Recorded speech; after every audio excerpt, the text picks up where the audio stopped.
শিবিরের S M ফরহাদের প্রার্থীতে challenge করে writ আবেদনকারী ছাত্রী বি.এম. ফাহমিদা আলমকে গণধর্ষণের হুমকি দিয়ে একটি বিতর্কিত পোস্ট করেছেন ঢাবির এক শিক্ষার্থী। সোমবার রিটের পরিপ্রেক্ষিতে হাইকোর্টে দেওয়া ডাকসু নির্বাচন স্থগিতের আদেশের পর আলী হোসেন নামে ওই শিক্ষার্থী ফাহমিদাকে গণধর্ষণের হুমকি দিয়ে ফেসবুকে পোস্ট দেন। হুমকিদাতা শিক্ষার্থী আলী হোসেন ঢাবি সমাজবিজ্ঞান বিভাগে 2020-21 শিক্ষাবর্ষের সার্জেন্ট জহুরুল হক হলের আবাসিক শিক্ষার্থী। তিনি ফেসবুক পোস্টে লিখেছেন, হাইকোর্টের বিপক্ষে এখন আন্দোলন না করে আগেকে গণধর্ষণের পদযাত্রা করা উচিত।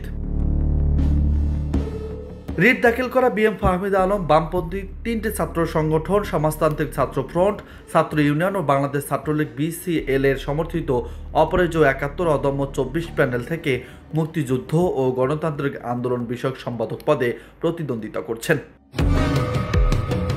এদিকে আলী হোসেনের ফেসবুক পোস্টের পর বিশ্ববিদ্যালয়ের বিভিন্ন ছাত্র সংগঠন সাধারণ শিক্ষার্থীদের ফেসবুক স্ট্যাটাস দিয়ে প্রতিবাদ জানিয়েছেন।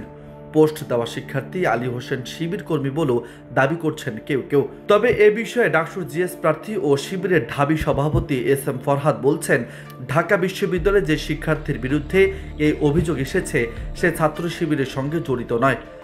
যারা এটার সঙ্গে জড়িত ছাত্র শিবির নিয়ে প্রোপাগান্ডা ছড়াচ্ছেন তাদের বিরুদ্ধে আইনি পদক্ষেপ নেওয়া হবে বলেও হুঁশিয়ারি দিয়েছেন তিনি। পরে আলী হোসেনের বিরুদ্ধে আইনি ও প্রশাসনিক ব্যবস্থা নিতে প্রক্টরের কাছে লিখিত অভিযোগ করেছেন শিবিরের জিএস প্রার্থী ফরহাদ।